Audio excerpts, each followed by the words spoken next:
Hello students, welcome to easy math for NDA. I am Ujjwal Kaushik, your friend. जो भी students NDA की preparation कर रहे हैं उनके लिए हमारा चैनल बहुत यूजफुल है, क्योंकि हम क्वेश्चन और कॉन्सेप्ट साथ में समझते हैं। चलिए, आज का क्वेश्चन है ABC is an equilateral triangle and AD is altitude on BC. तो चलिए अपना चित्र भी बनाते चलते हैं। तो यहाँ पे हमें गिवन है कि ये हमारा कोई ट्राइंगल एबीसी है जो कि इक्विलेटरल ट्राइंगल है। तो इक्विलेटरल ट्राइंगल की कंडीशन क्या होती है कि उसकी तीनों साइड कैसी होंगी, इक्वल होंगी। ठीक है।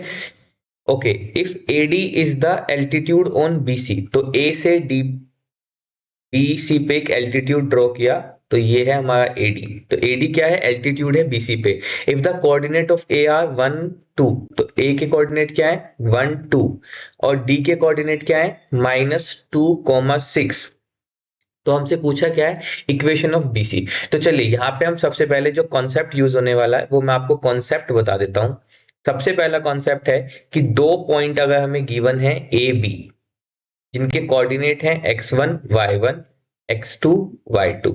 तो अगर मुझे इस लाइन सेगमेंट का स्लोप लिखना हो, तो यानी कि मुझे अगर AB का स्लोप पता करना हो, तो उसका फॉर्मूला होता है y2 minus y1 upon x2 minus x1। ठीक है, पहला कॉन्सेप्ट तो हम ये यूज करेंगे। एक कॉन्सेप्ट इसमें यूज होगा कि अगर मान लेते हैं दो लाइन है, जैसे मान लेते हैं ए बी परपेंडिकुलर है CD पे, कोई दो लाइन परपेंडिकुलर है, तो जब परपेंडिकुलर होती हैं तो उनके स्लोप का जो प्रोडक्ट होता है वो हमेशा -1 के इक्वल होता है। और तीसरा हम यहाँ पे यूज करेंगे equation point slope form. Point slope form क्या होती है कि हमें लाइन की इक्वेशन लिखनी है जो किसी पॉइंट x1 y1 से पास करती है और उसका स्लोप हमें m गिवन है। तो वो इक्वेशन होती है y minus y1 is equal to m x minus x1।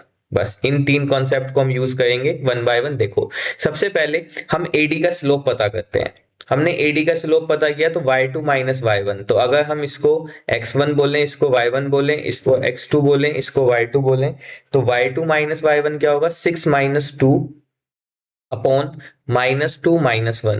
तो यहां से आया 6 में से 2 गए 4, और -2 -1 यानी कि -3। तो यहां से हमारे पास एडी का स्लोप आया -3। ठीक है। अब हम यहां से क्या करते हैं, हमें पता है एडी जो है वो परपेंडिकुलर है बीसी पे। तो एडी के स्लोप और बीसी के स्लोप का प्रोडक्ट करने पे -1 आना चाहिए। तो यहां से हम अगर वैल्यू देखें तो बीसी के स्लोप की वैल्यू कितनी आ जाएगी 3/4। ठीक है, क्योंकि एम ऑफ ए बी की एडी की वैल्यू कितनी है -4/3, उधर जाएगा तो 3/4।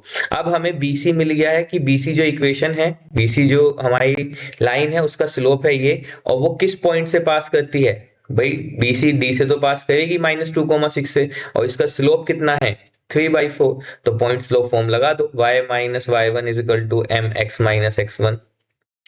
तो y minus 6 is equal to 3/4 x plus 2।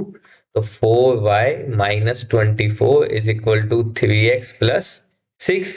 तो अब इसको इधर ले आओ, तो 3x माइनस का 4y प्लस का 30 दिस इज इक्वल टू 0। तो 3x minus 4y plus 30 is equal to 0. Option D is our right answer. If you have still any doubt, you can ask to me into the comment box. Thank you very much. Please subscribe to the channel. Be happy.